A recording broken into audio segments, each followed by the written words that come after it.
As seen in the film Solo, a Star Wars story, Dryden Vos, a senior member of the Crimson Dawn crime syndicate, traveled the galaxy in luxury within his star yacht, the First Light. As extravagant as the vessel's accommodations were, the most compelling and valuable pieces were on display within Vos's study. And Vos's collection truly is remarkable, not just for its in-universe significance, but also due to the fact that the references within his collection, found within the Solo official guide and the Art of Solo guide, includes connections to numerous former Legends characters, items, and stories. In this video expose, I'll look at 10 of the best references found within Dryden Vos's study, including the Rakata, Mandalorians, and the legendary Sith Lord Exar Kun, and describe how the presence of these items brings back a lot of great material from Legends. Before jumping into the list of items and references, it should be noted that the team behind Solo, a Star Wars story, brought a number of Legends items into the movie intentionally. The Art of Guide notes that researchers looked for elements within the Star Wars archive of rare and unique items from across the galaxy, and then reinterpreted them through their concept artists and set decorating department. In my opinion, as we'll see, they did an amazing job of putting together a tremendous list of items from Legends. Another interesting aspect is the fact that the collection upon the First Light is only a fraction of the rare items found within Vos's collection. The guide makes clear that Vos employs the galaxy's best buyers and relic hunters to find him new pieces to add to his personal museum of rare trophies. And because he doesn't care for or follow any of the regulations that prevent ethical archaeologists from taking items sacred to other cultures, Vos can obtain some of the greatest historical treasures known within the galaxy. As seen within Solo, Dryden displayed 6 themed galleries, and all of the items we'll look at were presented on display in the film. These 6 themes chosen by Vos were ancient mystic relics, idols of power and leadership, ancient weaponry, early stellar cartography, pre-spacefaring tribal artifacts, and ancient technology. Because of their value, Vos ensured that they were kept behind invisible preservation fields to maintain the pristine condition of the pieces. But what exactly were the items found within Vos's personal collection upon the First Light? And what references can we see to the material found within Legends? We have to start with Vos's desk, which in my opinion contains arguably the best reference within the study. At first, the desk is inconspicuous, and any important references would go unnoticed. Fortunately, the official guide notes that Vos's desk contains an obsidian stone that he stole from a Sith temple, which is carved with hieroglyphs representing protective spells. At first, I thought perhaps there might have been a connection with Darth Vader's castle, given that Vader's stronghold was also constructed out of obsidian. But then again, stealing from Vader wouldn't be a good decision, even for a senior member of a powerful crime syndicate.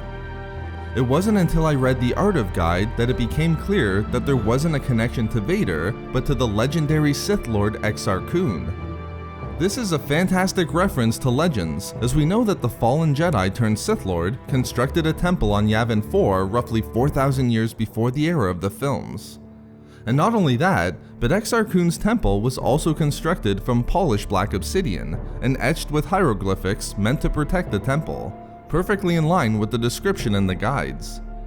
Having Exar Kun show back up in canon materials definitely makes this my favorite reference in Vos's study.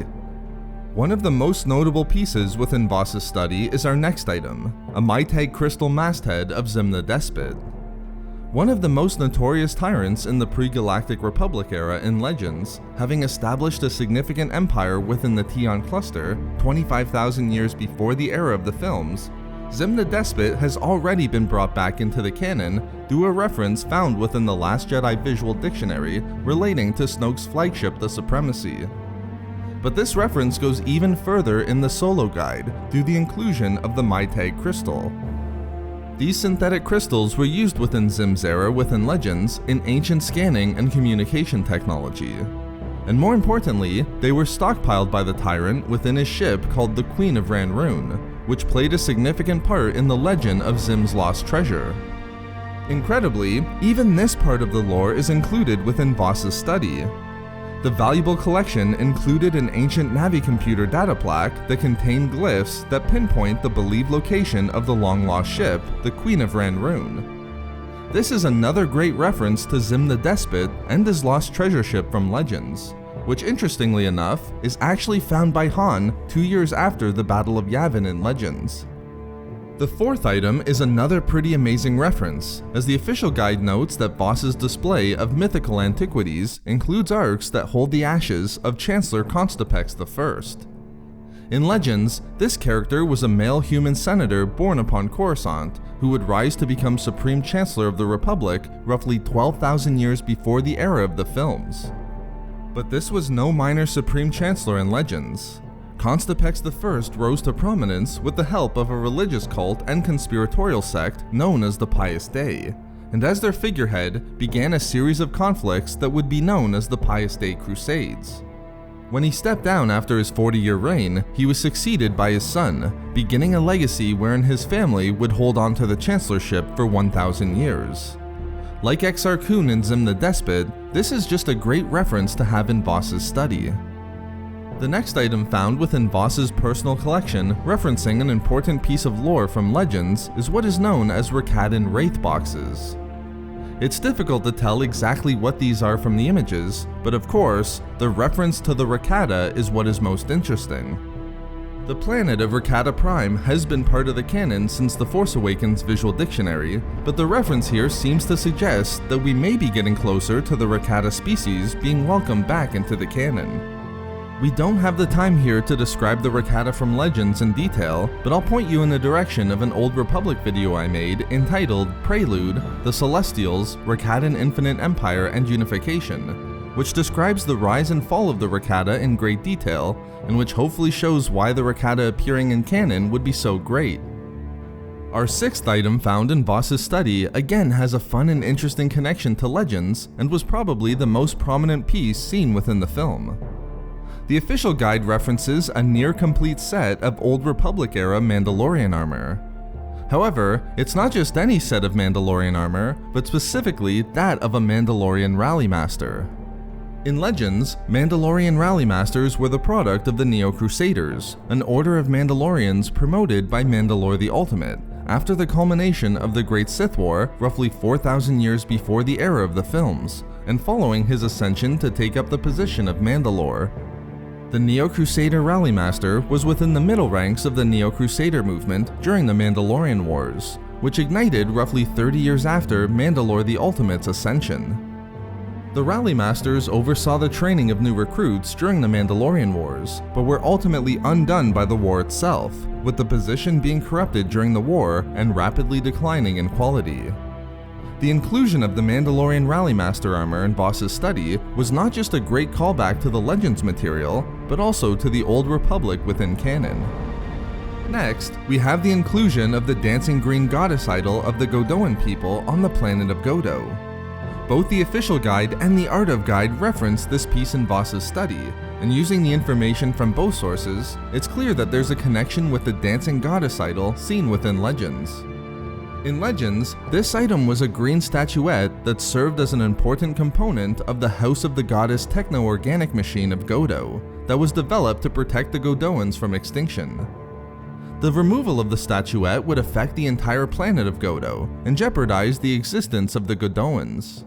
Not only was it a valuable item for this reason, but it was highly sought after due to the belief that it led the way to great power, and therefore, it's a very interesting piece to have included within Vos's study upon the First Light. Our 8th and 9th items found within Vos's study also have excellent connections to Legends, one more recently and one stretching all the way back to the 1980s. Starting first with the jewel cabinet containing extravagant displays of wealth, we know from the art of guide that Vos was able to obtain the blue jewel of Yavin. The Jewel of Yavin was first seen in Legends relatively recently, within a story found in the March 2014 edition of Star Wars Insider 148, wherein a Bespin Wingard was tasked with finding the stolen item. All we really know about the Jewel of Yavin in Legends was that it was an artifact stolen at some point during the Galactic Civil War, but nonetheless, Solo has brought the Jewel of Yavin back into canon and placed it within the ownership of Dryden Vos. Next, a connection that I almost missed due to it being included within the Mystical Antiquities display with the ashes of Chancellor Constipex, the Rakatan Wraith boxes, and the Dancing Goddess idol, we have the inclusion of Rafah life crystals. These crystals first appeared in the 1983 novel Lando Calrissian and the Mine Harp of Sharu. The life crystals received their name due to their location within the system of Rafah, and because, for unknown reasons, it was claimed that they were good for the body when kept in close proximity. Tying in Legends material for why Vos would include these in his personal collection, we know in Legends that these crystals were extremely valuable during the era of the Empire, and could only be found on the black market at exorbitant prices. Along with the Jewel of Yavin, Rafah life crystals were a great choice of item to place within Vos's study. Finally, no collection would be complete without a piece dedicated to the Sith. Unfortunately, the official guide confirms that there was indeed a Sith piece found within Vos's study. I'm sure many of you also noticed it within the film, but the official guide notes that there was a reconstructed Sith holocron in Vos's possession. Not only that, but unlike any of the other items that we know of, the Sith holocron is the only one where it's mentioned that he intended to give it to a suitable benefactor, causing one to consider if it was that character who appeared towards the end of the film. Vos's study was not just a museum of riches in relation to the in-universe Star Wars galaxy, but also in terms of callbacks and use of the old Legends material, making this one of my favorite videos to have researched and outlined. We've had a long list of former friends be brought back into the canon recently, and Captain Pelion, I'm looking at you, buddy, and it's great to be able to welcome back characters like Exar Kun, Chancellor Constipex I, and Zim the Despot. So there we have it, the best references from Legends found within Dryden Vos's personal collection upon the First Light.